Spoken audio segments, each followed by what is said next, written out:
Kanal TV'den sevgiler, saygılar değerli izleyiciler. Yeni bir programla birlikteyiz. Konu malum Suriye. Çünkü Suriye hala dünyanın gündeminde olduğunu, Suriye'deki gelişmelerin dünyanın gündeminde olduğunu diyebiliriz. Ama özellikle Orta Doğu'nun gündeminde olduğunu kesinlikle söyleyebiliriz. Orta Doğu denince de akla insanın başat sorunu olan ülkemiz Kürdistan sorunu geliyor. Öyleyse Suriye direkt Kürdistan sorunu ilgilendiriyor. Ki onun bir parçası, Jorayva dediğimiz parça zaten Suriye Kürdistan. Suriye Kürdistan'da ve Suriye'de olan bu gelişmelerde daha evvel dediğimiz gibi, sizin de izlediğiniz gibi her aktörün kendi bir hesabı var. Ama bir aktör var ki tarihte Kürdistan tarihine ve Kürdistan'a düşman olan aktör ki bizi esas ilgilenen odur. Hemen bilen biliyor, Türkiye'dir. Türkiye'nin hesabı kitabı başka. Türkiye'nin hesabı kitabı ebedi düşman olan Kürdistan'dır. Kürdistan'ı yok etmektir. Türkiye'nin bu dünyada bana sorarsan esas derdi bu. Başka diğerleri işte rutin şeylerdir falan filan. Yani Yunanistan bunlar hep geçici şeyler. Ama Kürdistan mutlaka ortada kalma. Onların sevdası bu. Yani üzerinde kurakladığı mantık bu. Kürdistan oldukça uykuları gelmiyor. Öyle tuhaf bir durum. İşte bu Türkiye kolu kanadı kırılan İran'ın yerine o boşluğu durmak istiyor. Ama size önce derdimizi anlatmak için somut olarak şunu söyleyeyim. Türkiye Cumhuriyeti Cumhurbaşkanı Recep Tayyip Erdoğan bir ara şunu söylemiş. O ara o gücü kafasıyla acemi şeyler söyler ama anlayan anlar. Anlamayan da anlamaz. Şunu söylemişti. Demişti ki biz Kuzey Irak'ta olan hatayı bir daha da başka bir yerde tekrarlamasına asla izin vermeyiz. İşte bu çok her şeyi özetiyor. Ne demektir bu? Ya biz Kuzey Suriye, Kuzey Irak diyor tabii. Kuzey Irak'ta yani o Güney Kürdistan'da bir oluşu engelleyemedik. Ama bir başka yerde dünyanın neresi olsun bir Kürt oluşumu olmasını elimden geldikçe müsaade etmeyeceğiz. Hani Türk ırkçıları diyor ya dünyanın neresinde bir Kürt devleti kurulursa savaşlarımızdan. Bu da Gürcü aklıyla onun bir başka şeklini söylüyor. Dünyanın neresinde demiyor da işte bir daha o hatayı tekrarlamayız. İşte şimdi böyle bir durumla karşı karşıyayız. Suriye'de olan bu yeni oluşumun kargaşasında bu Türk devletinin başı ve politikası yürütücülerin aman ikinci bir Rojava kastede ikinci bir Kürdistan bir Kürt oluşumu olması ve orada olan kazanımları yıkmak için şu durumda elinden gelen ne varsa yapıyorlar. O soyu koymuşlar ortaya işte diplomatik faaliyetler, şunlar bu propagandalar bir sürü şey. Böylesi bir durumda biz Suriye'yi konuşuyoruz. Yani konumuzda Suriye'yi konuşuyoruz ve gerçekten Suriye, Kürdistan dediğimiz Rojava'daki durumla bu Türk tehlikesine karşı, Türkiye'nin yıkmak istediği bu tehlikeye karşı Rojava Kürtleri ne yapıyor, ne yapmalılar, durum ne? Ve tabi buna bağlı olarak fırsat bulursak yani program içerisinde olmuşsa bir de dikkat çeken bir diaspora Kürtleri var. Sayıları milyonları buluyor. Böylesi durumlara bir dünya tarihine baktığımız zaman, diğer ulusal kuruluş hareketlerine baktığımız zaman kendi ülkelerde bir şeyler olduğu zaman bu diasporadakiler gerçekten önemli bir rol oynuyorlar. Ama diasporadaki sayıları milyonları bulunan Kürtlerde böyle önemli gelişmelerde sanki neler oluyor ya da neler olmuyor, ne olması gerekir diye böyle son dönemlerde haklı olarak kafalarda bazı meraklar var. Nedir yani? Milyonlarca sayımız var ama niye Kürdistan'da olan önemli gelişmelere bir tavır, bir şey takınamıyor? Bu eksiklik nereden geliyor? Bazı oluşumlar var ama bu oluşumlar ne kadar yeterli değil. Ama şöyle bir gerçek ki milli bir tavır, yani bütün Kürtleri kapsayan genel milli bir tavır, milli bir refleks maalesef onun boşluğunda yaşıyoruz. Onu da konuşacağız. Şimdi ben konuma döneyim. Mehmet hoş geldin diyeyim. Hoş geldiniz. Hoş bulduk. Tekilem hoş bulduk. Yani şimdi dediğim gibi gün be gün Suriye'de gelişmeler oluyor. Mesela öyle gelişmeler oldu ki mesela biz daha evvelki gün başka şey konuşurken dünleyin mesela koalisyon güçlerin Kobani'ye girdiğini bu bir örnek bir şey. Ondan sonra çatışmalar biraz daha yoğunlaştığını, bazı bölgelerin alındığını, bazı bölgelerin bu Çolani yeni mesajlar veriyor. Karışık mesajlar veriyor. Yani acaba kirli bilgi mi? Doğru mu? Bir tarafta alınlıktan, milletlerin, halkların kimliğinden birlikte yaşamaktan bahsediyor. Diğer tarafta Suriye Birliği beraberliğinden bahsediyor. Ama aynı zamanda şunu da biz okuyoruz. Başka hiçbir silahlı güç olamaz. Bunun yanında PYD'de ilgili de bazı bilgiler var. Yani okuyoruz. Yani biz okuyoruz. Yani şimdi mesela hani biri kalksa yalanlasa der ki demek ki az para bir. O da diyor bir Suriye'nin bir parçası olma hazır. Suriye ordusu bir parçası olmaya hazır. Bütün bunlar ne anlama geliyor? Yani son günde olan gelişmeleri nasıl değerlendiriyorsunuz? Buyurun. Teşekkür Kekilami sana ve izleyicilerine. Şimdi bir defa Suriye'de ne oldu, ne bitti bunu anlamak için bana kalırsa benim yani Suriye'deki olayların rasyonalitesi içerisinde 3 boyutta değerlendiriyorum ben. Birincisi Suriye hadisesinin uluslararası boyutu.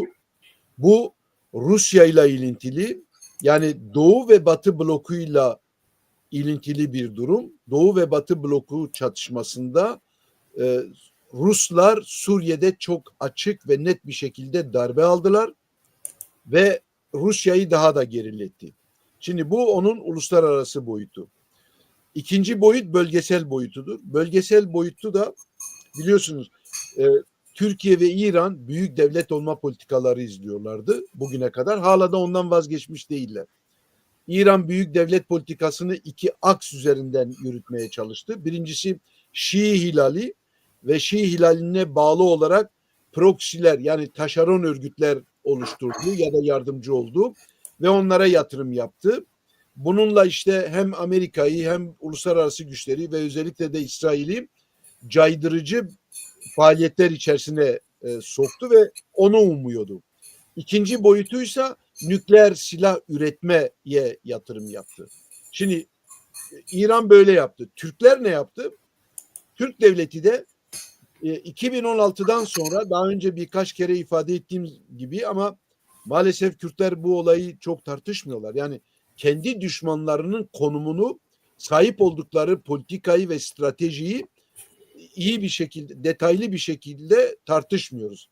Açık. Türkler 2016'da stratejik otonomi politikasını ortaya koydular. Bununla maksatları ne? Büyük devlet olmak için birincisi askeri planda teknolojik olarak Batı'dan, özellikle NATO'dan bağımsız kendi teknolojisine sahip olacak. Burada başarısız oldu. Yani hiçbir şekilde Türklerin bir defa altyapısı yok. Altyapıdan kastım sadece ekonomi değil. Yapabilirlik, yani bilgi elinde o düzeyde bir bilgi yok. Bir bilgi birikimi yok. Şimdi Türk Üniversitesi düşün dünyası hangi düzeyde? Yani onu hepimiz biliyoruz. Üçüncü dünya ülkesi aslında Türkiye. Yani bir anlamıyla felsefi bakımından, düşünce bakımından, siyaset bakımından üçüncü dünya ülkesi tabirini kullanıyor. Şimdi her ne kadar grup 20'ye dahilse de aslında onun altına düştü. Onun yerine Suudi Arabistan 20. sırada ama Türkleri hala koruyorlar. Nedense bilmiyorum. Velhasıl yani altyapısı derken sadece ekonomik altyapıyı kastetmiyorum. Elinde yeterince bilgi yok. Bilgi birikimi olmayan bir millet Türkler. Dolayısıyla orada başarısız oldular. İkinci ayağı da enerji kaynakları bakımından bağımsız olacaktı. Bunu da özellikle Azerbaycan gazı ve Kürdistan gaz ve petrolü üzerinden bunu yapacaktı. Bu da olmadı. Paris'te biliyorsun geçen sene 2023 Mart ayında Paris Uluslararası Ticaret Mahkemesi Türkiye'yi kaçak petrol alıyor diye Güney Kürdistan'dan, Irak'tan mahkum etti. Dolayısıyla orada uluslararası bu şu anlama geliyor. Türkiye'yi Kürdistan petrol ve gazından tecrit etti. Şimdi birçok Kürt bir hadiseyi gözden kaçırıyor. Şimdi Kekilamim, uluslararası planda stratejik ham maddeler var. Mesela uranyumdur, mesela ender rastlanan toprak diyorlar, bu siber teknolojide kullanıyorlar. Çok önemli. Özellikle Çin'de var. Şimdi Rojava Kürdistan'da da bulmuşlar onu. Velhasıl budur, petroldur, gazdır, sudur. Bunlar stratejik ham maddelerdir. Şimdi sana ait olabilir. Senin toprağından çıkıyor ama son söz sana ait değil. Ne gaz ne petrol konusunda her ne kadar senin ülkenden çıksa bile sen ona bütünüyle hakim değilsin. Uluslararası büyük konsorsiyumlar, büyük tekeller, devletler hepsi işin içerisinde ve onlar karar veriyor aslında. Fiyatı onlar belirliyor. Nereden gideceğini onlar, yani sevkiyatının nereden gideceğini onlar belirliyor. Kim alacak, kim satacak bunlar belirliyorlar.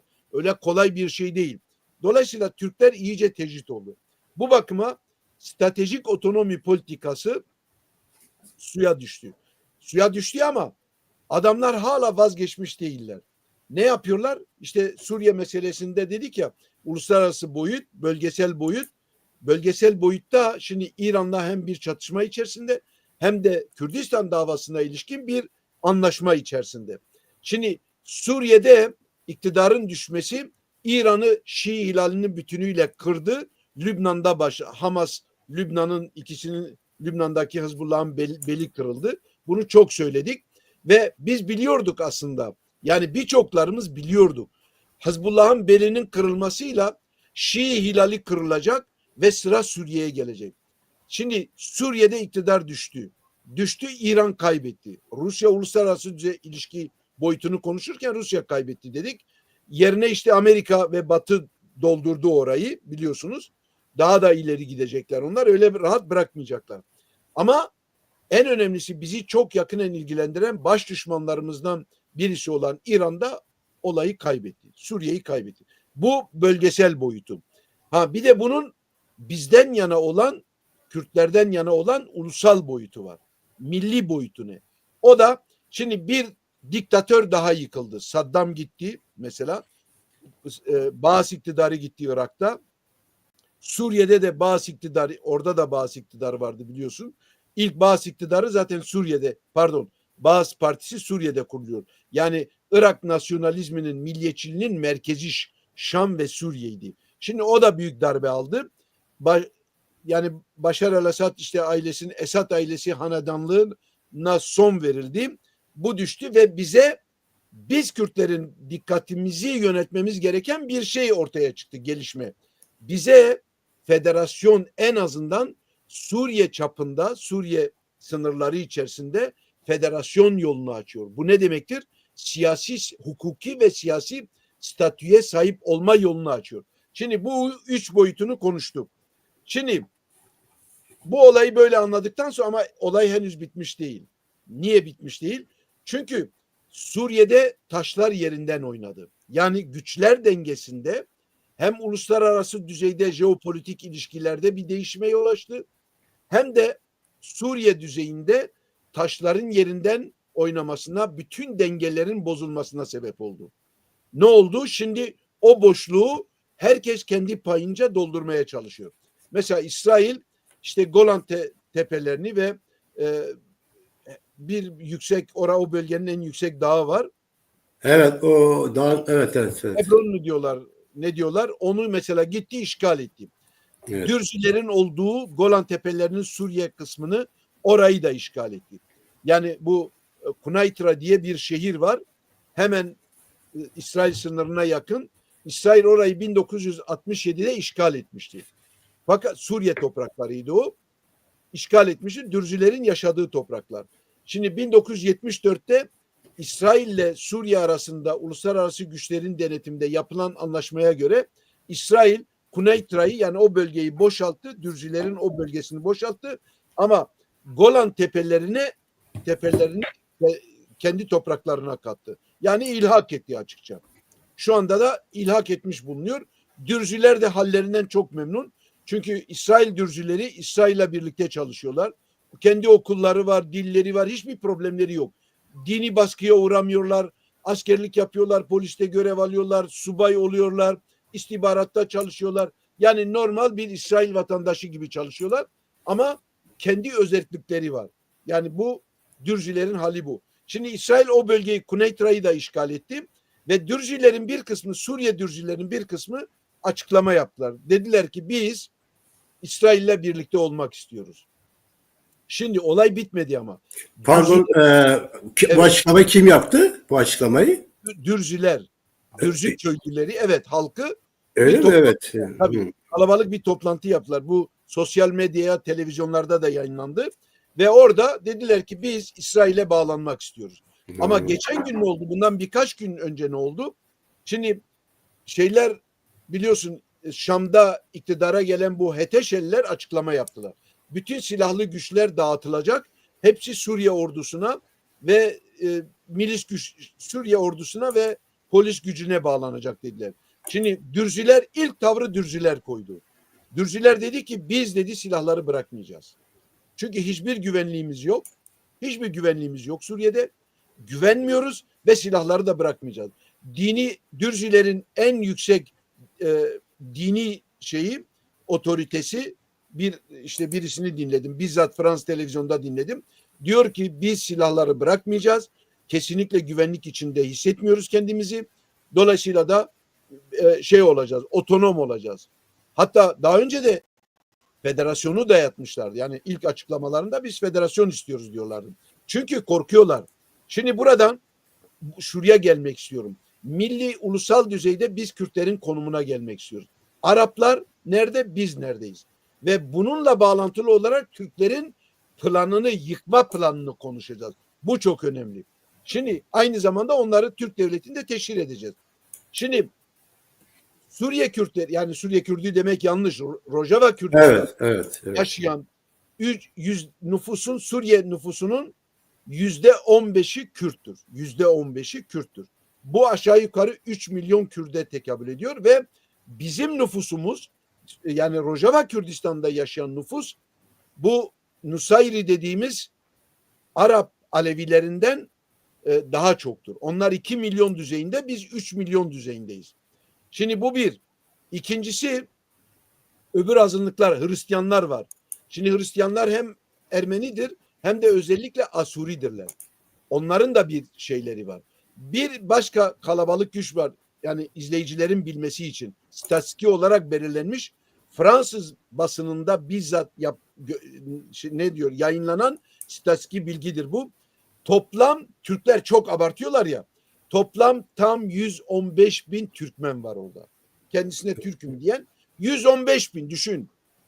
Ve onlar da kalabalık her yerde, yani aynı yerde yaşamıyorlar. Yani teritoryal bir şeyleri yok. Mesela Dürziler kendi topraklarında, kendi teritoryal topraklarında yaşıyorlar. Coğrafyasında yaşıyorlar.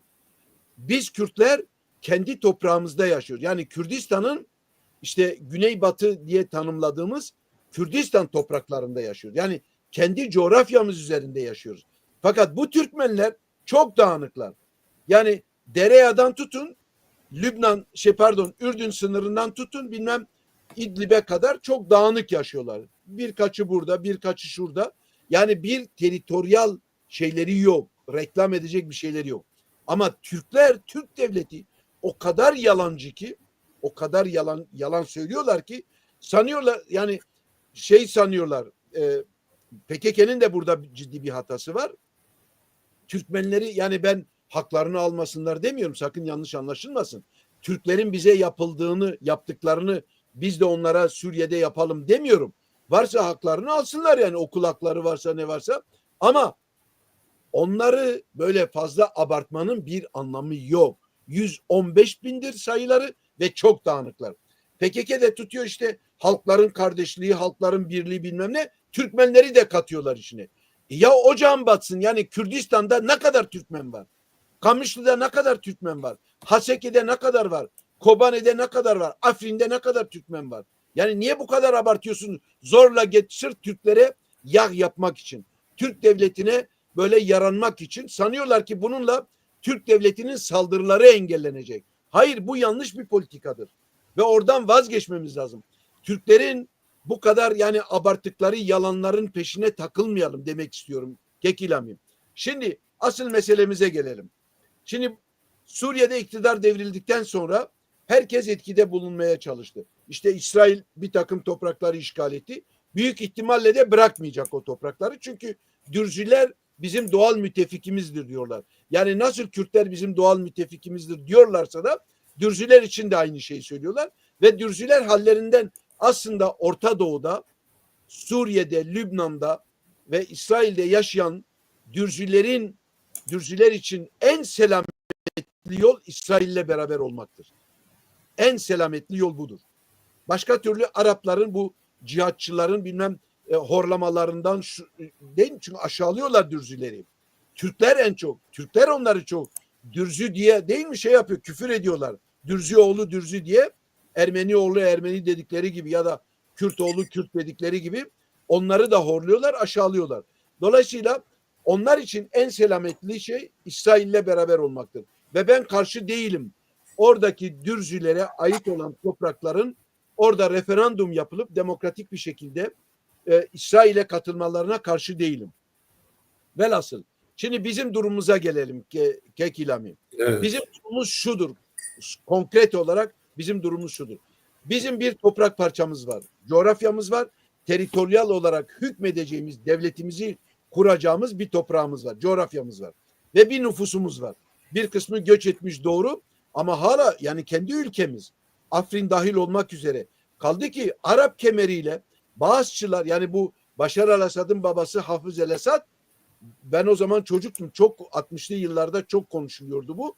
Çünkü 60'lı yıllarda pratiğe geçirdiler ve birçok Türkiye sınırından yani Halep'e kadar olan o kesimleri Kürtsüzleştirdiler.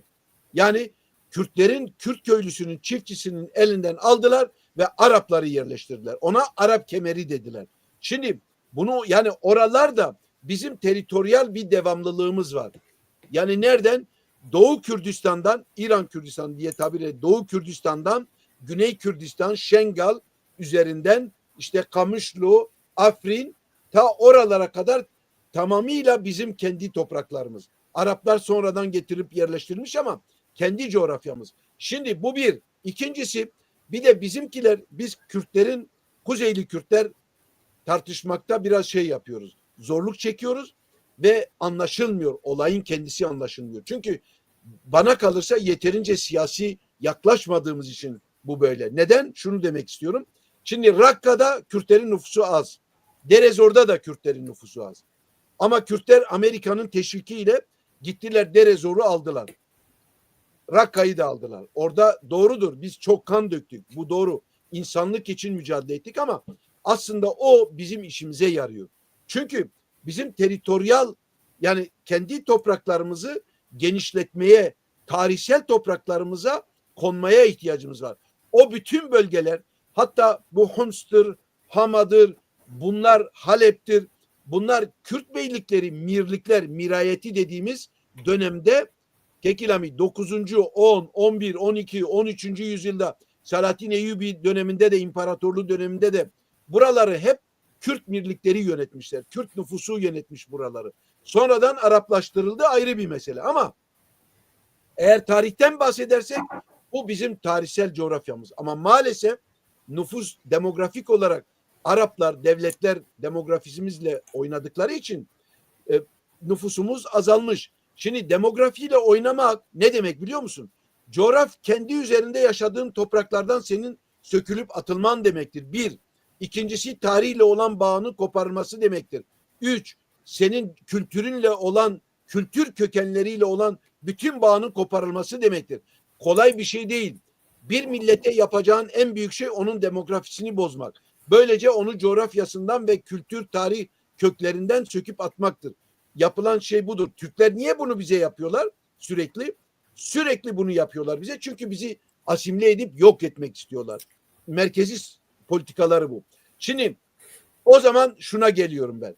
Demek ki bizim bir coğrafyamız var, üzerinde yaşayan bir şeyimiz var, milletimiz var. O zaman azami düzeyde henüz çünkü Suriye daha nereye gideceği belli değil. Bak Türkler provokasyon peşindeler. Bu Tahrir-i Şam onların daha önce de söyledim ben. Hepimiz de biliyoruz gittikçe açığa çıktı. Tahrir-i Şam Türklerin doğrudan doğruya finanse ettiği, kullandığı taşeron örgüt değil. İşbirliği yaptılar. Bu doğru. Türklerden yardım da aldılar. Bu da doğru. Ama bu ÖSÖ denilen sonradan Suriye Milli Ordusu diye isim değiştirdikleri paralı askerler değil yani Tahrir-i Şam. Tahrir-i Şam bağımsız bir örgüttür. Kendi ajantası var. Kendi stratejisi var. Bunu uyguluyor. Şimdi Amerika gitti anlaştı. Bak adamın başına konulan para da yani o ne diyorlar adam işte El Şara denilen adam Ahmet El Şara. Evet. Kullanan adam. Başına koyduğu parayı kaldırdı.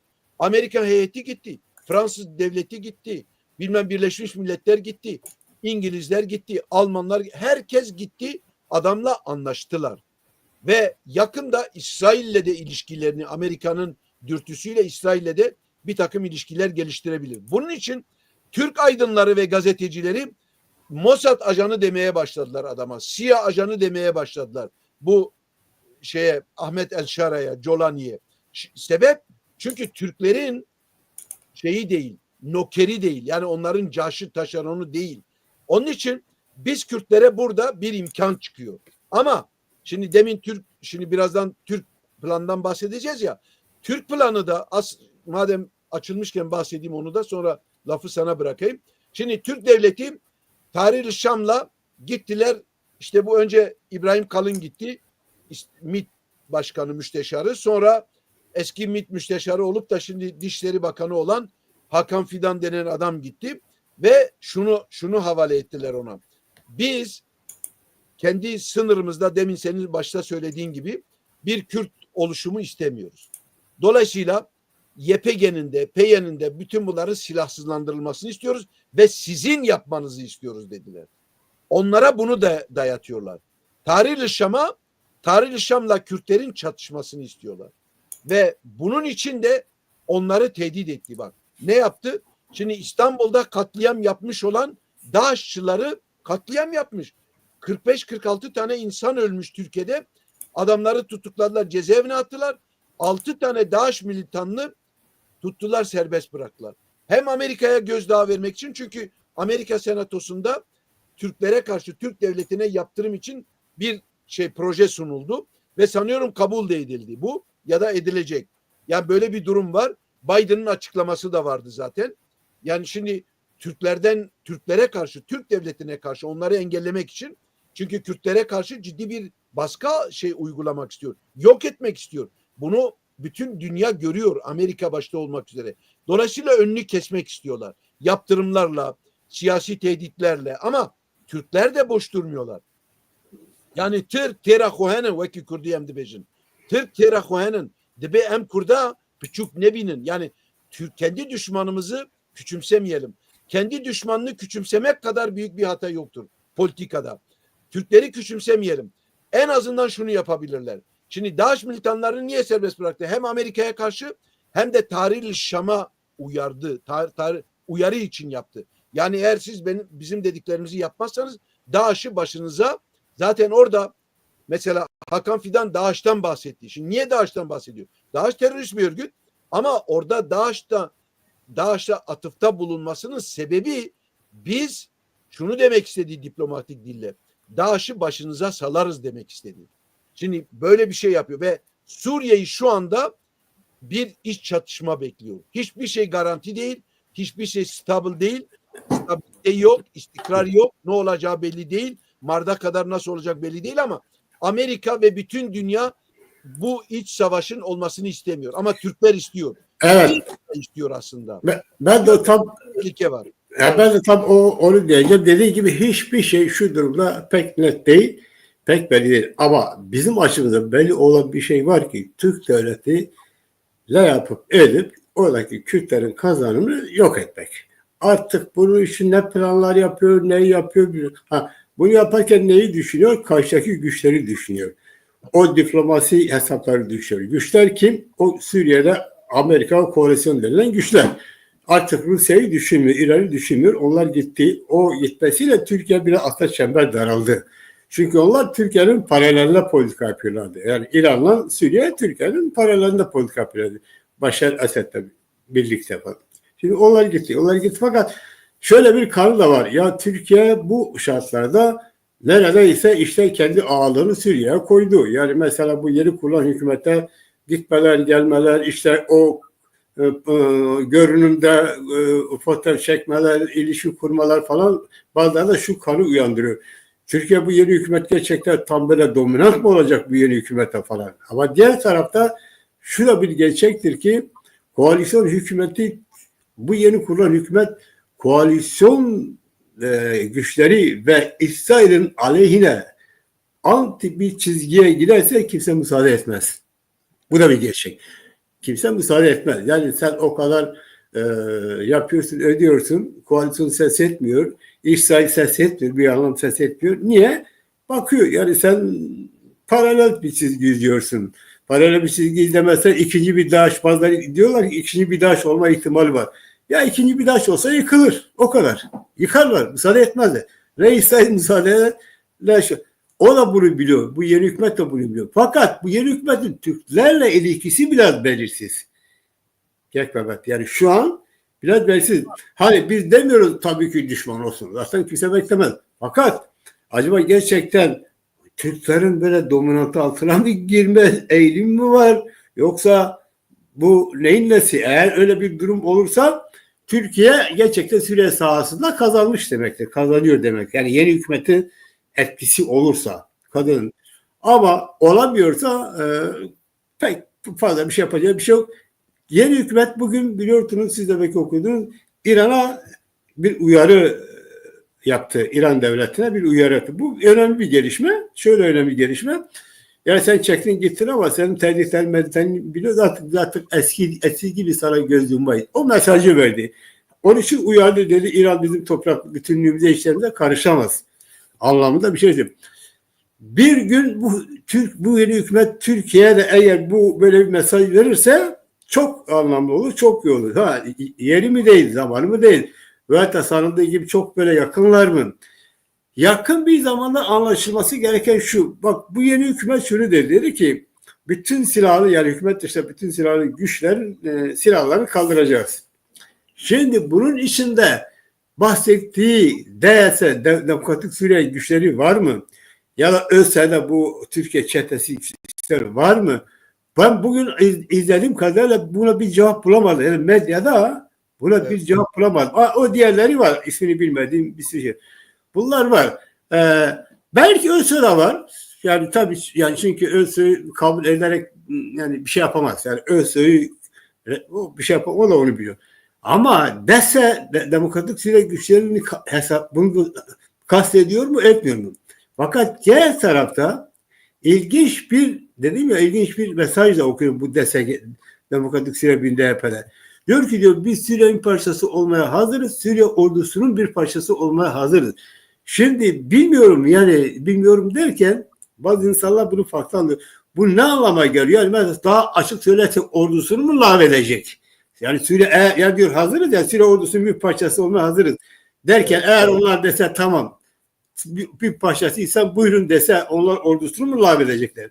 Şimdi geçenlerde Şeyh, ismini unuttum, o Şeyh Halepçe'de güzel bir konuşma yaptı. Evet. Şeyh Mahmut işlerinden biri de şunu söyledi. Dedi ki ya biz, o yönetime dedi, biz niye Şam'a gidiyoruz ki? Şam bizim ayağımıza gelsin. Evet. Bu çok doğru bir şey. Sen zaten ordun var, güçlüsün. Bir kazanımın var. Yeni kurulan hükümete kıyasla çok da öyle güçlü Şam'da. Niye illa oraya, tamam yani gidilir ama niye illa, kendini düşün, kendini güçlendir. Ben şunu soruyorum.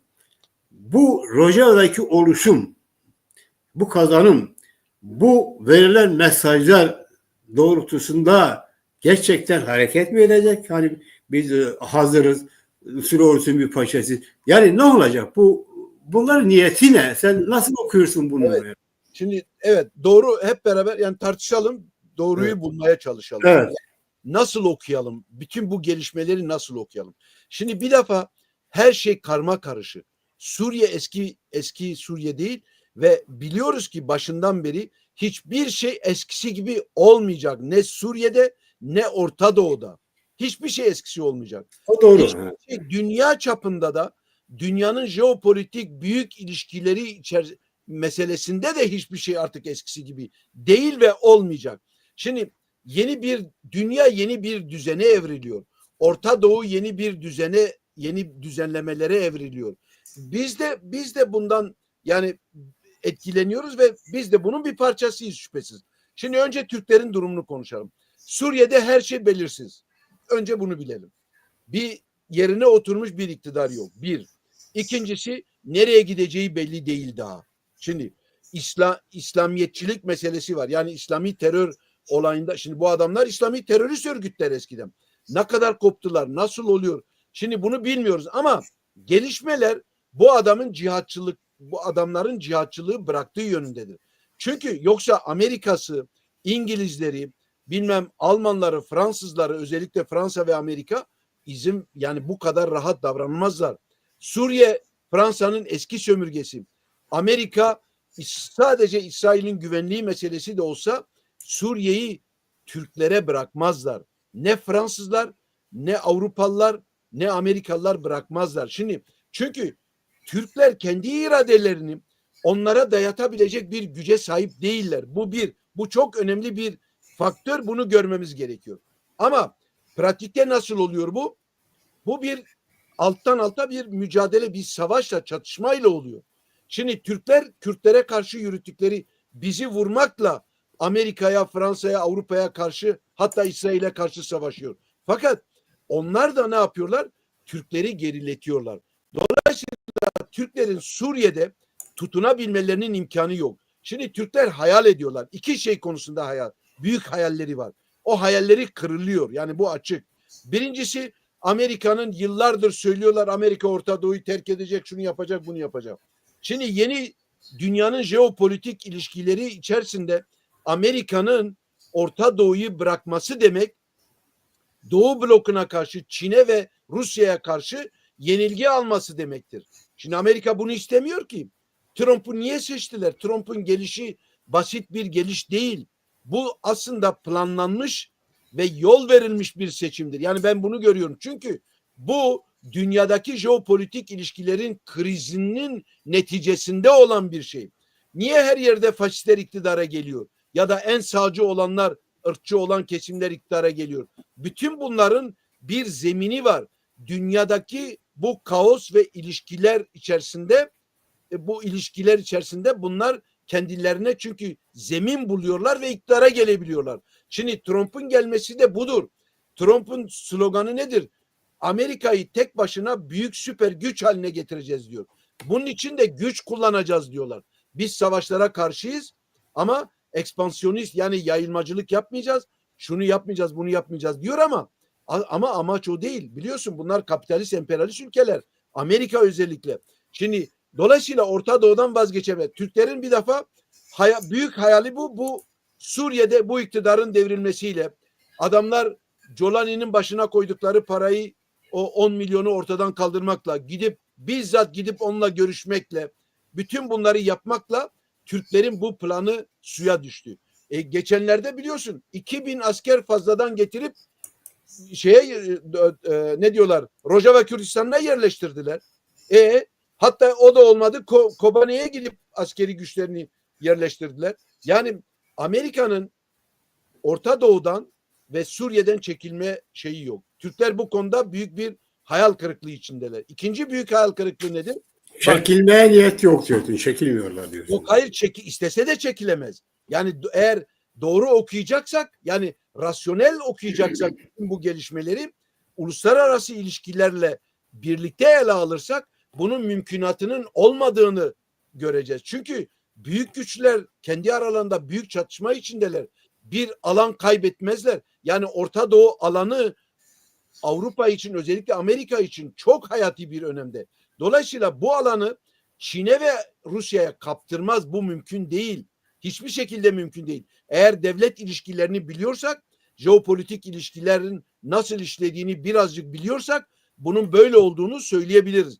Türklerin ikinci hayal kırıklığı da, Türkler eskiden beri, şimdi o Osmanlı İmparatorluğundan kalma bir şeyleri var. Bu özellikle devşirme olanların, yani ekspansiyonist, aslında ona Avrupalılar Türklerin neo emperyalist hayalleri diyorlar. Türkler neo emperyalisttir. Yeni emperyalist bir güçtür Türkler.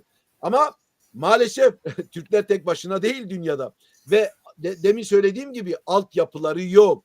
Hiçbir düzeyde altyapıları yok. Hiçbir düzeyde. Ne bilim dalında, ne ekonomi, ne siyaset, ne diplomatik, ne askeri, hiçbir alanda kendilerini ilerletecek emperyalist, neo emperyalist, yani ekspansiyonist, yayılmacı rol oynayabilecek bir şeyleri yok. Altyapıları yok. Dolayısıyla bu konuda ciddi bir hayal kırıklığı yaşıyorlar ama Suriye'yi de bırakmak istemiyorlar. Hemen komşuları elinin altında sanıyorlar. Erdoğan geçenlerde şeyi söylemişti. Bak, demişti ki Türkiye Türkiye'den çok daha büyüktür. Şimdi evet, Avrupalılar bunun adamın bu lafı üzerine diyorlar ki bu neo emperyalist şeydir, hayaldir. Yani Türkler bunun peşindeler aslında. Böyle bir ihtirasa sahipler.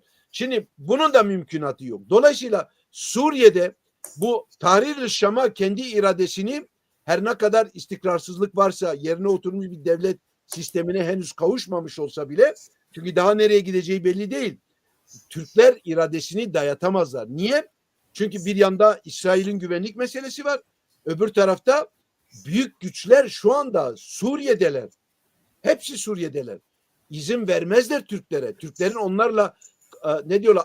Aşık mı diyorlar? Kaşık mı diyorlar? Aşık Atacak atmalı. güçleri yok. Öyle bir güçleri yok. Türkler Suriye'de oyun kurucusu değil. İstikrarsızlığın ve oyun dağıtıcısı, ne diyorlar? İç çatışmanın da belki sebebi olacaklar. Yani Evet. dolayısıyla yapıcı bir rolleri yok. Oyun kuracak, ondan sonra oyun dağıtacak böyle bir gücü yok ki. Bu büyük güçlere ait bir roldür ve büyük güçler bunu yapacaklar. Yani şimdi orada bir boşluk çıktı. Bu büyük boşlukta büyük güçler güç dağılımına girecekler. Güç dağılımında HTŞ'ye el atmalarının sebebi de bu. Ona bir hükümranlık alanı açıyorlar. Büyük güçler olmasa HTŞ şu an Şam'da iktidar olamaz. Şam'ı ele geçirse bile devam edemez. Bir hükümet kuramaz. Şimdi Türklerin amacı o istikrarın olmasını engellemek. Bunun için de Amerika ile herkese de bir çatışma içinde. Şimdi Türklerin Avrupa ile NATO içindeki ülkelerle çatışma içinde olduğu konusunda biz Kürtlerin ikna olmamız gerekiyor. Eğer ikna olmazsak Türkleri yanlış değerlendiririz. Türkler dolayısıyla Türklerin dediği şekilde onları değerlendiririz. Hayır, bu doğru değil. Türklerin düşünce biçiminin kendilerini böyle büyük havalarla değerlendirmelerinin dışında değerlendirmek lazım Türk devletini ve onun gücünü. Bu bakıma onların Şam'a hakimiyeti söz konusu değil ve kendi burunlarından da gelecek zaten. Çünkü biz biliyoruz ki Şam'da iktidarın, yani Baas iktidarının devrilmesi İran'ın vurma yolunu açtı. Türklerin asıl korkusu aslında Suriye değil. Bak bunu ben söylüyorum. Dinlesin arkadaşlar.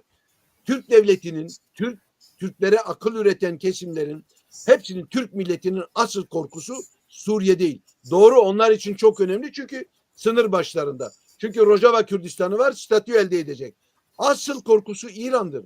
Ve Türkiye'de, pardon, Orta Doğu'da asıl değişim İran'da başlayacaktır. İran'ın vurulmasıyla Molla rejiminin, devletinin yıkılıp ilga edilip yerine yeni bir iktidarın kurulmasıyla Orta Doğu'da büyük değişim sağlanacak. İran'dan başlayacak bu. Dolayısıyla Türklerin en büyük korkusu bu. Onun için Türkler Rojava Kürdistan'da da Kürtlerin bir statü elde etmesini engellemeye çalışıyorlar. Onun için bizim üzerimizden bütün dünyayla savaş içindeler. Dünyayı ikna edemiyorlar. Kendi yandaşları da gitti. Yani İranlılar gitti, Ruslar gitti. Çünkü onlara dayanarak kendilerine siyaset yapma alanı açmışlardı Suriye'de. O da gitti. Şimdi ellerinde kala kala bizim üzerimize saldırdıkları paramiliter o CAŞ örgütler var. Bu Suriye Milli Ordusu dedikleri şey var. Şimdi senin soruna gelirsek, fazla uzatmak istemiyorum. Evet. Buyur. Şimdi Tahrir-i Şam herkese çağrı yaptı. Bu şeye de Suriye, Demokratik Suriye güçlerine de, yani YPG'ye de çağrıdır aslında. Ama şimdi sen bakma, yani Dürziler silah bırakmayacak. Açıkladılar. Kürtler zaten silah bırakamazlar. Ama aynı zamanda şunu da, onu Türkler için söylüyor aslında. Çünkü ona, Kürtlere iradesini dayatabilecek konumda değil Tahrir-i Şam. Böyle bir şey yok. Çünkü henüz yeterince istikrarlı bir iktidara sahip değil her şeyden önce. Devlet bütünüyle yerine oturmuş değil. Daha nereye gideceği belli değil. Onun için Kürtlerle savaşması demek Amerika ile Fransa ile koalisyon güçleriyle çatışması demektir. Bunu göze alamaz. İsrail de var işin içerisinde. İsrail'in çok ciddi bir baskısı var aslında Şam üzerinde. Şimdi bütün bunları hesapladığımızda şöyle bir sonuç çıkarıyoruz. Sonunda Tahrir-i Şam HTS ile HSD ile anlaşacak. Masaya oturacak. Burada şimdi acaba Kürtler mi Şam'a gitsin, yoksa onlar mı? Elimizi ağırdan alalım, bırak onlar bizim ayağımıza gelsinler. Şimdi bu ayağa gelip gelmeme meselesi değil. Duygusal, ahlaki şeylerle değerlendirecek bir şey değil. Gerekirse Şam'a gidilir. Gerekmezse onlar gelirler. Ya da bir yolu bulunur. Bu siyasetin çözebileceği, diplomasinin çözebileceği bir şey. Bu konuya takılıp kalmayalım. Takılmamız gereken asıl mesele Rojava Kürtlerinin ne istediğidir. hangi stratejiyi gündeme getireceğidir ve buna uygun olarak devlet aklıyla, devlet kurma aklıyla ne istediğidir, neyi formüle ettiğidir. Kürtler bu konuda bana kalırsa geç kaldılar. Apoculuk bu yüzden kötü bir rol oynadı. Halkların kardeşliğiyle, yok Demokratik Suriye ile falan, bunların beynini şey yaptılar, etkilediler. Rahat düşünmelerini engellediler. Şimdi ama bana kalırsa hem Amerika ile olan ilişkilerinden dolayı, yani dünya ile, Batı ile olan ilişkilerinden dolayı, hem İsrail'in güvenliği meselesinden dolayı Rojava Kürtlerinin en az federasyon isteme dışında bir seçenekleri yok. Onun için buraya kilitlenmemiz gerekiyor. Buraya desteğimizi vermek gerekiyor. Bunun için de bence bu Mazlum Avdi ve ekibine bir şans tanımamız gerekiyor. Yani onları desteklememiz gerekiyor. Onları yıpratmaktan vazgeçelim. Şimdi bazı şeyler mesela söyleniyor. Her şey söyleniyor sosyal medyada, biliyorsun. Ne kadarı doğru, ne kadarı yanlış bilmiyoruz. Onun için ihtiyatlı olalım. Toksik, zehirli bir takım şeylerin peşine Bu çok özür dilerim, bir okuyucunun özellikle rica ederek son dakika haberini bize iletmek istiyor, size iletmek istiyor. Evet. Diyor, ne diyorsun? Ben onu kırmayayım, onu arayıp çok ısrar etti. Diyor ki Ben de evet. ben arayıp Zara ismindeki bir oyuncumuz, şu an bakın ağlıyorum, diyor ki diyor, Suriye'de Araplar ayaklandı. Şam'dan Laskiye, Hamas'ta Herteş'e çetelerine karşı son dakika haber diyor. Bu Evet. sevgili Zara Soran isimdeki izleyicimiz. Yani diyor, buna ne diyorsun? Soru şeklinde değil ama diyor, ne diyorsun? Yani ben de şahsen yeni duydum bu son dakika haberi. Duydunuz mu böyle bir şey? Evet, ben duydum. İstersen biraz bundan bahset. İstersen bundan bahset. Bu son dakika kulak geçiyor. Soran doğru söylüyor. Şimdi Evet. orada işte şey var, bir sürü silahlı grup var, Kekilami. Dolayısıyla evet, mesela Tarsus'ta da, Tarsus denen, yani bu şeylerin Rus askerlerinin olduğu bir şey var, karargah var. O şehirde de HTŞ'ye karşı bir takım eylemler gerçekleşti. Yani şimdi, bugün mü oldu bilmiyorum. Evet, Yani. Bugün oldu sanıyorum. Bugün oldu. Ben bugün televizyonda seyrettim. Evet. Şimdi bu rizikolar var. Burada bu rizikolar var. Ama bu savaş Kürtlerin savaşı değil. Kürtler kendilerini korumaları lazım. Şu anda uluslararası güçler bizi koruyor. Doğru. Ama bizim de bir an evvel elimizi çabuk tutup yani kendi konumumuzu güçlendirmemiz lazım. Altyapımızı güçlendirmemiz lazım. Kadroları hazırlamak lazım. Askeri olarak hazırlık yapmak lazım. Çünkü nereye gideceğimiz belli değil. Türk devleti provokasyon peşinde koşuyor. Türk devleti yani HTŞ ile bizi çatıştırabilir. Bana kalırsa DAEŞ'la bizi çatıştırmak istiyor Türk devleti. Zaten 6 kişinin geçen hafta serbest bırakılması, DAEŞ militanının Türkiye'de serbest bırakılmasının bize de verilmiş bir mesajı var. Yeniden Kürtleri DAEŞ savaşıyla oyalayacaklar, rahat bırakmayacaklar. Şimdi Türk devleti böyle büyük provokasyon içindeler ama öbür tarafta şimdi dünya güçleri var, koalisyon güçleri var, Amerika var, İsrail var. Yani bunlar Suriye'de büyük bir kargaşalık istemezler. Şu anda istemezler. Çünkü İran meselesinden dolayı istemezler. Ellerinin serbest kalması lazım. Ellerinin serbest kalması için Suriye cephesinin nispeten biraz sükunete kavuşması lazım. Ama İran'ı bugünlerde vuracaklar. Hutileri yarın vuracak İsrail, Amerika vuracaklar. Ders verecekler onlara. Ama asıl hedef İran'dır. Suriye'nin düşmesi, demin söylediğim gibi, Dubare Bakım İran'ı vurma yolu açtı. Tamamıyla yol açıktır. Şimdi Türklerin korkusu bu. İran'ı kurtarmak için, İran'ın vurulmasını engellemek için Suriye'de büyük bir iç kargaşalık çıkarmak istiyor. Türk devleti bunu yapmak istiyor. Biz Kürtlerin bunu anlaması lazım. Onun için şimdi orada Rojava Kürdistan'daki Kürtlerin mesela şu anda PKK ile ilişkimiz yok diyorlar. PKK de açıklama yaptı. PKK ile olan ilişkilerinden dolayı yerin dibine batırmayalım onları. Onlara bir şans tanıyalım. Onları bu anlamıyla destekleyelim. Çünkü kendi halkımız ve kendi ülkemiz söz konusu. Evet. Şimdi doğru. Burada bir şey söylemek istiyorum. Bu yine aynı arkadaşı bir şey yazdı. Ben ona cevaben hayır, biz öyle bir şey, siz yalan söylüyorsunuz demek istemiyorum. Çok rica ederim. Sadece ben sizin son görüşünüzü, yani son aldığınız bilgiyi aktardım. Yani başka bir şey söyleyemedim. Yanlış anlamayın. Yani biz sadece sizin ısrarın üzerine son aldığınız bilgiyi bizim konumuza aktardık. Yani bu yanlış anlaşılmasın. Şimdi ben şunu söylüyorum. Mesela tamam, Türkiye'nin hesabı, İran'ın hesabı var. Ama Kürtlerde de yani esas olarak bizdeki durum ne, bizdeki hesap ne? Mesela ben şunu da duydum, biliyorsunuz, NSK ile ya biz eğer kendi evimizi sağlamlaştırmazsak, yani Evet. kendimiz önce ayaklarımız üzerine durmazsa başkalarının bize karşı hesapları, kitapları yani çok şey değil. Yani yapar ederler. Ama eğer bunu gerçekleştirirsek demek ki biz sağlamız demektir. Kim gelirse gelsin demektir. Öyle diyeyim. Şimdi NSK ve bir PYD var. Bunların görüştüğü var. Yani bazı görüşmeler var. Fransız gözetiminde ve da Koalisyon Güçleri gözetiminde. Bu görüşmeler ne aşamaya geldi bir? İkincisi, yani açık söylemek gerekiyor. Şimdi PYD'nin geçmişte yaptığı bazı hatalar var. Yani mesela NSK karşıydı, Kürt bayrağına karşıydı. Onlar hala içeride insanları var.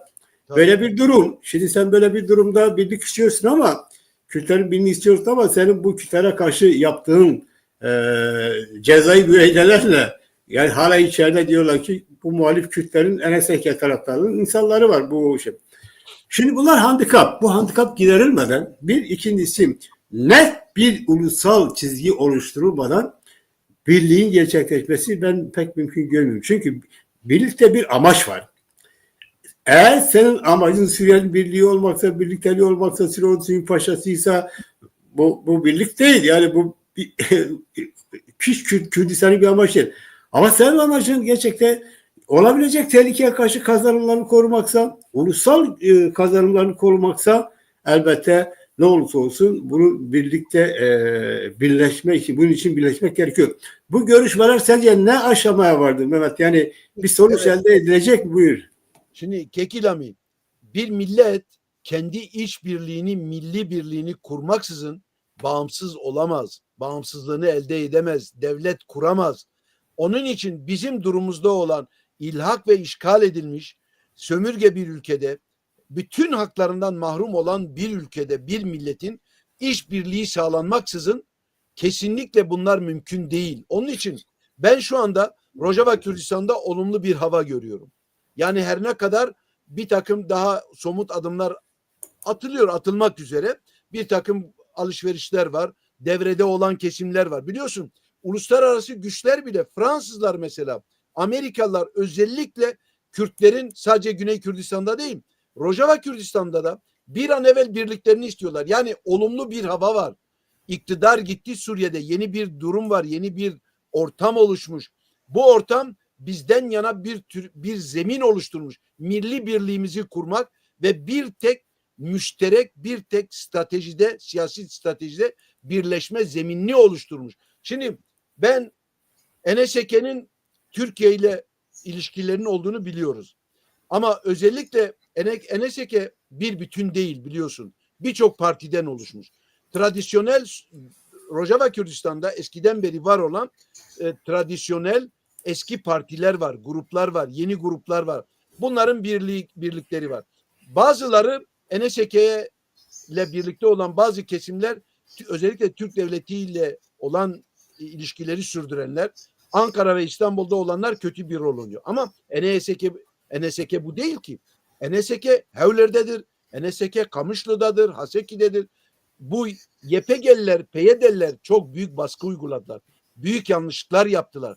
Onlara nefes alma hakkı tanımadılar. Cezaevlerine attılar. Hatta kaybolanlar var. Hala şu anda mesela cezaevinde olup da nerede olduğu belli olmayanlar var. Şimdi bütün bunlara son vermeleri gerekiyor.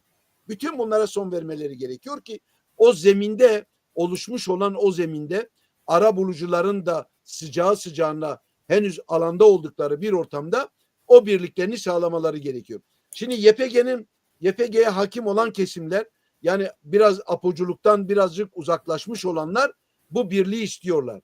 Ama olabilir mi olmaz mı bilmiyorum, fakat olabileceği kanaatindeyim. Çünkü hem dış güçler baskı yapıyor hem de içten gelen bir baskı var. Mesela o Şeyh Maşrut'un gitmesi, ismi neydi ya onun? Evet. Şeyh buyurun. Anlıyorum.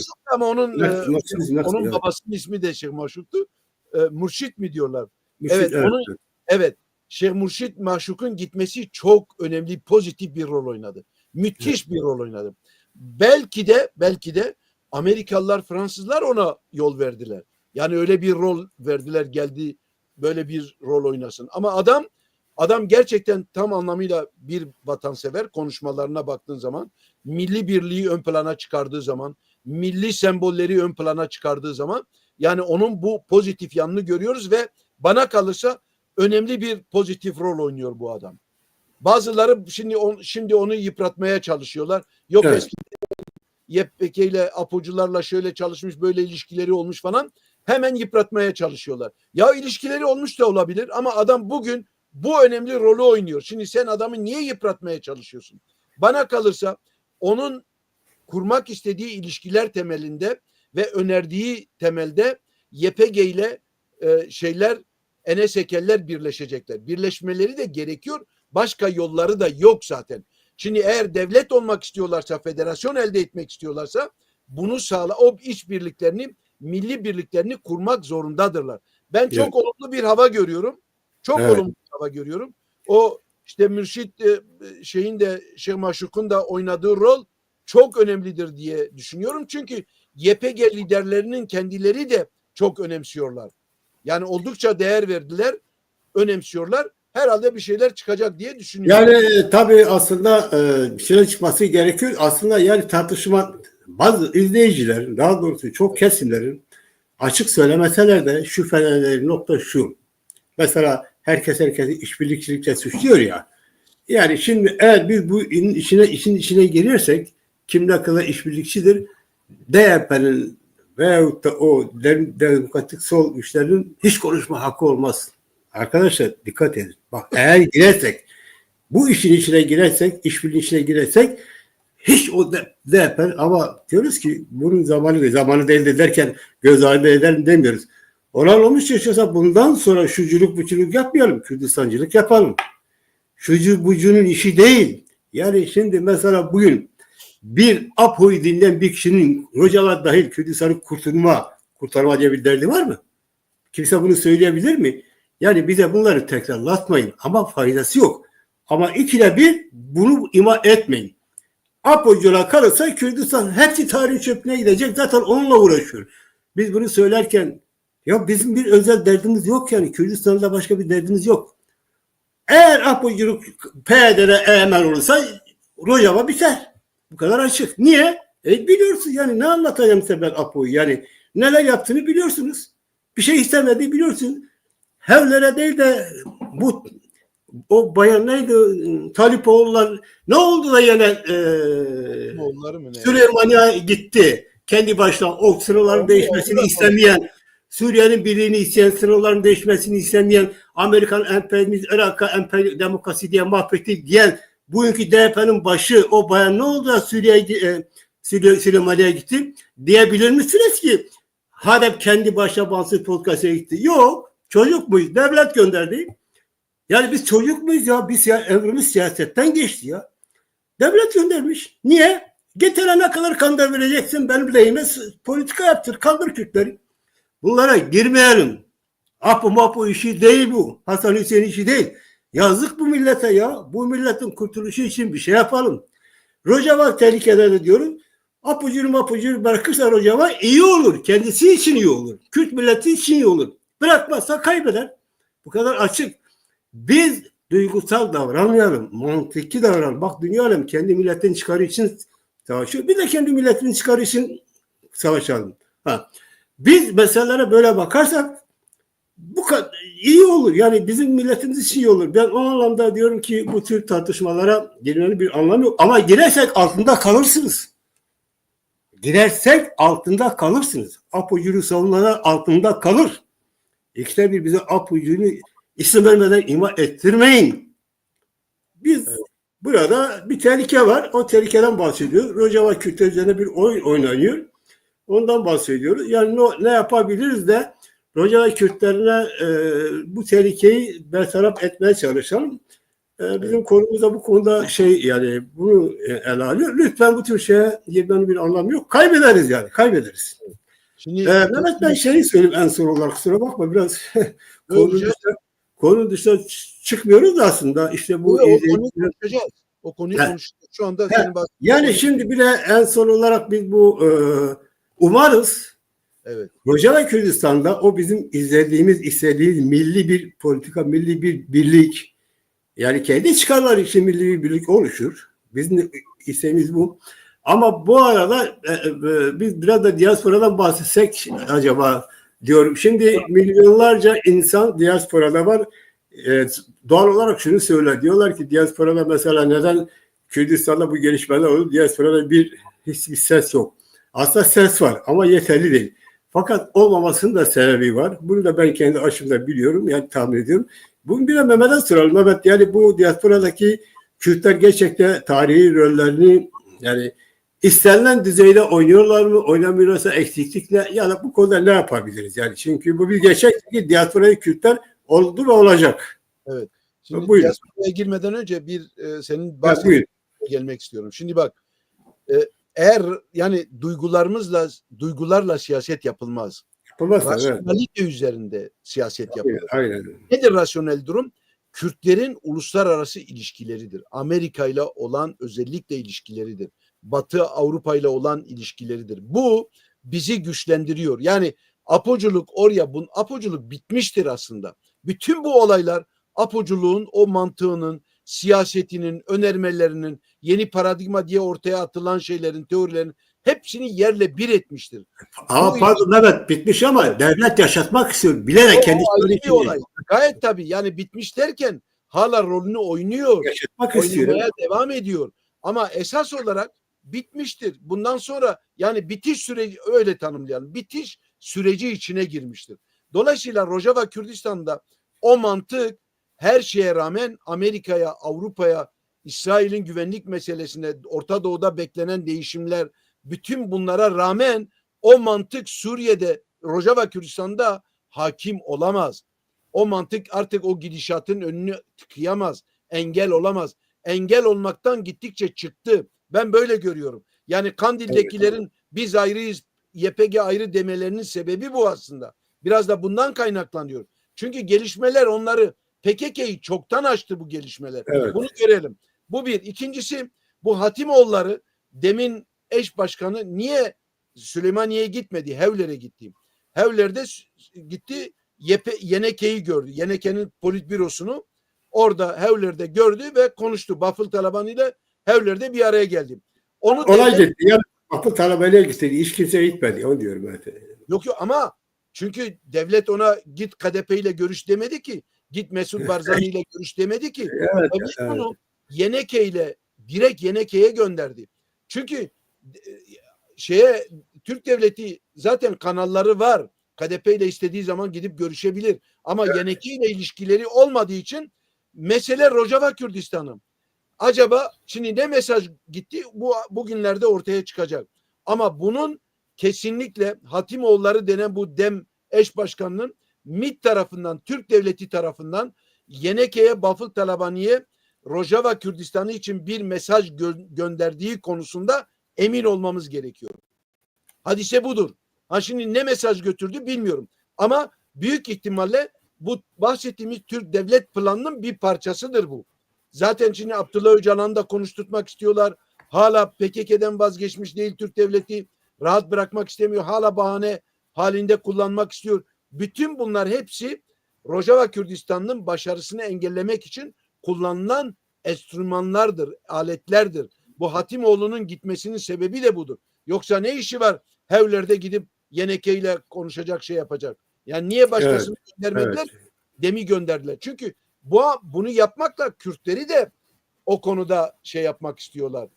Türk devleti el altında tutmak istiyor. Onların dinamiğini, onların aynı zamanda bir de manipüle etmek istiyor Kürtleri. Velhasıl şimdi biz diasporaya gelelim. Yani Türk devleti Rojava Kürdistan'da başarı sağlayamaz. Bu mümkün değil. Gitti. Suriye'ye de hakim olamaz. Emperyal, yani emperyal değil mi? Emperyalist, neo-emperyalist, ekspansiyonist, yayılmacı politikalarının Suriye'de hayata geçiremez Türk devleti. o hayalleri çökmüştür. Daha da kötüye gidecek. Şimdi diasporaya gelelim. Evet. Şimdi diaspora yurt dışı demek. Yani kendi ülkesinden uzakta, yani kitlelerin yaşam şeyini anlatan, durumunu anlatan bir deyimdir. Bu tarihi uzundur. Neyse, oraya girmeye gerek yok. Ama Evet. bizim diasporamız yani diğer milletlere göre çok genciz. Çok genç bir diaspora var ve örgütsüz bir diasporadır bu. Çünkü diaspora olabilmek için 3 şarta sahip olmak gerekiyor. Birincisi, ülkeyle olan bağının olması lazım. İkincisi, düşüncel olan, ona kognitif diyorlar. Yani o anlamda düşünce bazında bir bağının, hissiyatının olması gerekiyor. Üçüncüsü de bir belgeye dayanarak, yani icraat içerisinde olması gerekiyor. Yani örgütlü olması gerekiyor. Şimdi bağımız var ülkemizde, doğru. De var, düşüncesel planda, duygusal ve düşüncesel planda şeyimiz de var. Bu da açık. Çok ciddi bir şekilde bu da var. Yani ama örgütümüz yok. Bu da belli bir belgeye dayanması lazım. Şimdi diaspora örgütlenmesini ben her zaman söylüyorum, uyarıyorum da. Dernek aklıyla diaspora örgütlenmesi sağlanmaz. Diasporada mesela niye ya biz Kürtler böyleyiz? Sanki mecburuz bölünmeye. Sanki mecburuz yani ayrı ayrı örgütler kurmaya, bütün enerjimizi, dinamiklerimizi dağıtmaya. Mesela Ravanda Kürt kuruldu, ardından Dia Kürt kuruldu. Ya şimdi niye o kurulsun, bu kurulsun? Neden bir tek belgede, bir siyasi belgeye dayanan bir diaspora örgütlenmesi, çatı örgütlenmesi yaratmıyoruz? Sebep ne? Şimdi biz Kürtlerin bu eksikliği var Kekilamim. Bir defa bu dernek mantığında ve siyasi örgütlerin yan kuruluşu olmaktan kendimizi kurtarmamız gerekiyor. Diaspora örgütlenmesi şu örgütün, bu örgütün yan kolu olamaz. Ravanda Kürt HDP'nin yan kolu olarak çalışıyor aslında. Onlar örgütte. Bu yanlıştır. Diğerleri de buna mukabil olarak eski DDKD'ciler, eski bilmem kimler tuttular alelacele, hemen Dia Kürt'ü kurdular. Ya şimdi buna ne gerek var yani? Niye kendimizi bölüp parçalıyoruz? Eğer bir şey yapmak istiyorsa o zaman Ravanda Kürt'e girseydiniz, onu dönüştürmenin politikasını yapın. Şayet yapamıyorsanız o zaman dernek aklıyla Dia Kürt'ü kurmayın. Daha geniş ve siyasi belgeye dayanan bir örgütlenmeye gidin madem öyle. Çünkü diğer mesele halkların tarihine baktığımızda bu siyasi belgeye ulaştırma ve bir tek çatı örgütü yaratma çok önemli fonksiyonlar, roller oynamıştır. Hala birçok ülke için hala oynamaya devam ediyor. İsrail için, Lübnan için, Çinliler için, bilmem kimler için böyle yani. Onun için diaspora örgütlenmesi maalesef çok dağınık, belli merkezi bir şeye kavuşturulmamış. Her şeyden önce siyasi bir belgeye kavuşturulmamış. Onun için yani epey çaba sarf etmek gerekiyor. Ama bunun mutlaka oluşturulması lazım diye düşünüyorum. Yani evet. Özellikle Kuzey Kürdistan için. Kuzey Kürdistan, şimdi Ravanda Kürt niye kuruldu?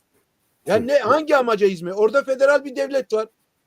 Ravanda Kürt'ün Kuzey Kürdistan'a hizmet için, diğer kurtarılmamış Kürdistan parçalarına hizmet için kurulması gerekiyordu aslında. Ama öyle olmadı. Şimdi amaç ne?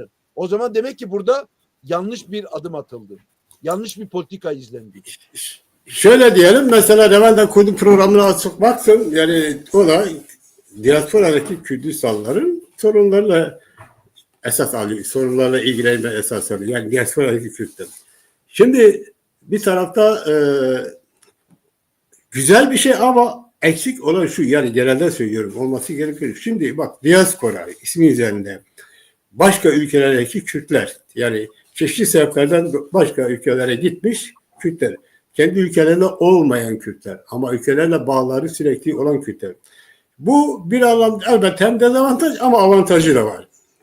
Dezavantaj olması ülkelerinde kopması. Avantajı ise gittiği ülkelerde yeni kültürlerle, dünyanın çeşitli ülkelerinde değişik siyasi politik çevrelerle bir şeyler öğrenme, diller öğrenme, kültürler öğrenme, kendini geliştirme, hatta kaç kuşaktır yani, bu bir kuşak değil, hatta torunları bile olan yani var, yani torunların belki çok.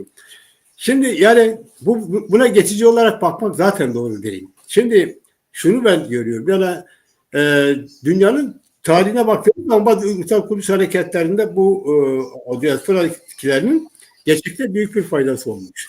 Ama bunlara baktığım zaman izlediğim kadarıyla, okuduğum kadarıyla yani bunlar bu politikalar yaparken milli bir çizgide yapmışlar. Mesela kendi ülkelerinde çeşitli partiler var ama o partilerin de belki kollar var diasporada ama uluslararası arenada bir şey yaparken milli anlamda yapmışlar. Milli bir söylem, milli bir çizgi, milli bir argüman kullanmışlar. Milli talep. İşte ülkemizde bu vahşet var. Biz bu vahşeti, vahşetin çocukları olarak dünyaya yayıyoruz anlamında herhangi bir parti şu bu değil, toplu olarak. İşte bu bizde diaspora kültüründe biraz eksik gibi geliyor bana. Yani ismi diaspora ama illaki bir ideolojik bir parti, bir tarafın tarafı olmak anlamda. Böyle olunca sen istenilen milli talebi dile getiremiyorsun. Geçmiş yıllarda da bunun acısını çok çektik. Anlatmak istemiyorum. O bir sürü yıkıcı şeyler Kürtler adına işte ne bileyim otobanlar yakmalar, yıkmalar. Onlara girmek istemiyorum. Bu eksiklik var. Bu eksikliği gidermek için ne yapmak lazım? Yani diyeceğiz ki evet ama bu eksikliği gidermek için herkesin birleşmesi lazım Kürtler. Ama bu da yetmiyor. Yetmiyor derken bu söylemde de yetmiyor. Yani birleşmek için de bir gerekçe yani bir eksen gerekiyor. Niye birleşiyoruz? Bu da önemli. Eğer bu olursa, bu gerçekleşirse, kabul görürse o zaman yapılması gereken pratikte bunun pratikte gerçekleşmesi. Ben size bir örnek vereyim. Ben burada izleyicilere de söylemek istiyorum. Benle Mehmet geçenlerde konuşup pratikte bir bildiri çıkardık. Dedik ki yani bu Rojava'daki katliamı Türkiye'nin tehlikesini gidermek için dünya kamuoyuna işte bir şeyler yapma, işte bir bildiri. Biz bir bildiri kalemi aldık, çıkardık. Ya baktık ki yani şimdi kalemi taslağı versek şimdi iyi biliyorum ki Kürtlerin çok kısmı diyecek ya bizim bunda haberimiz yok. Niye biz katılmadık? Niye bizi çağırmadınız? Biz de olsaydık beraber. Yani maalesef bizim gerçeğimiz bu. Halbuki yapılması gereken pratikte bir oluşum olsaydı hemen o bildiri istenilen devlet başkanlarına gönderilecekti. Büyük bir ses getirilecekti. Ama ondan yoksunuz işte.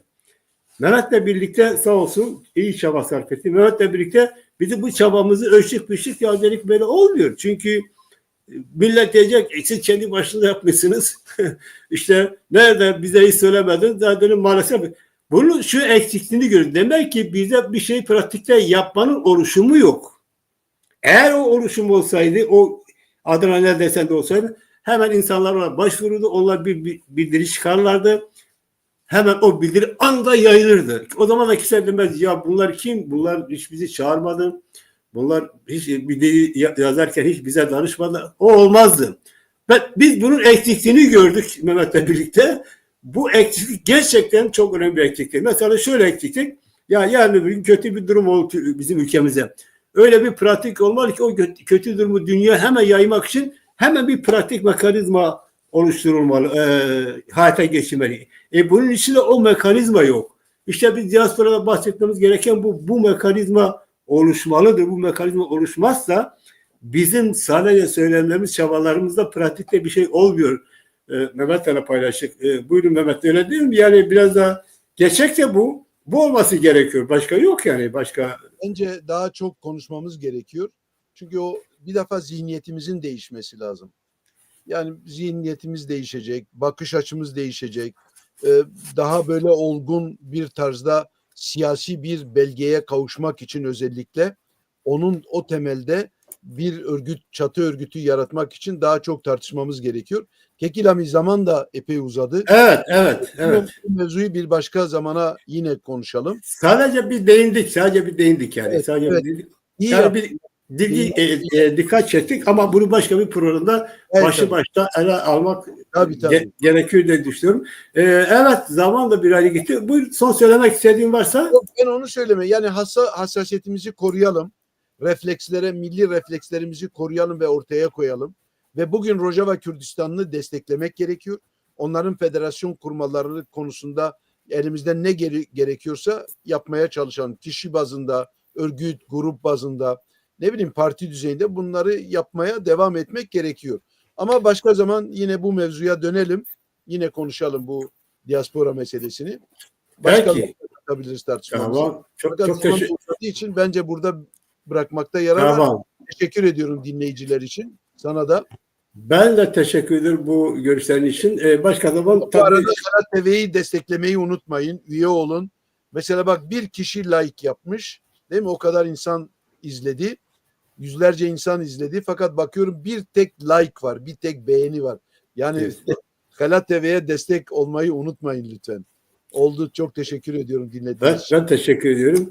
Evet değerli izleyiciler, izlediniz. Yani aslında bizim Karatepe'nin çizgisi az çok biliyoruz. Biz Karatepe bağımsızlıkçı bir yayındır. Kürdistani bir yayındır.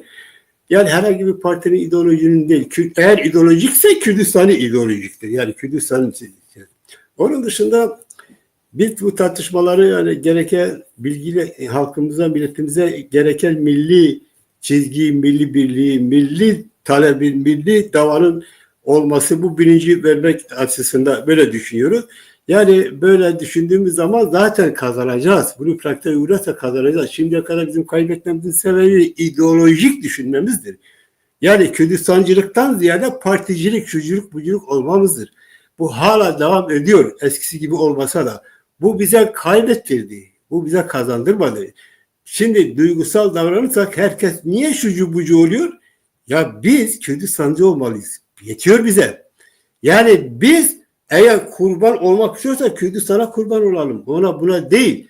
Hepsini biz de dahi hepimiz Kürdistan'a kurban olsun. Yani bu. Böyle bakarsak, bu ulusal bilinçle bakarsak gerçekten büyük başarı elde edeceğiz. Geçmiş yıllarda da zaten gördük. Böyle bakmadığımız için kaybettik. İşte bu bilinç bizim açımızda çok önemlidir. Yoksa gerçekçi olmak budur. Çıkarcı, yani milli çıkarcısı olmak budur. Bize de ihtiyaç duyduğumuz da budur. Bu temelde yani elimizden gereken yapıyoruz. Biz izlediğiniz için teşekkür ederiz. Başka bir programda tekrar görüşmek üzere. Hoşça kalın diyoruz.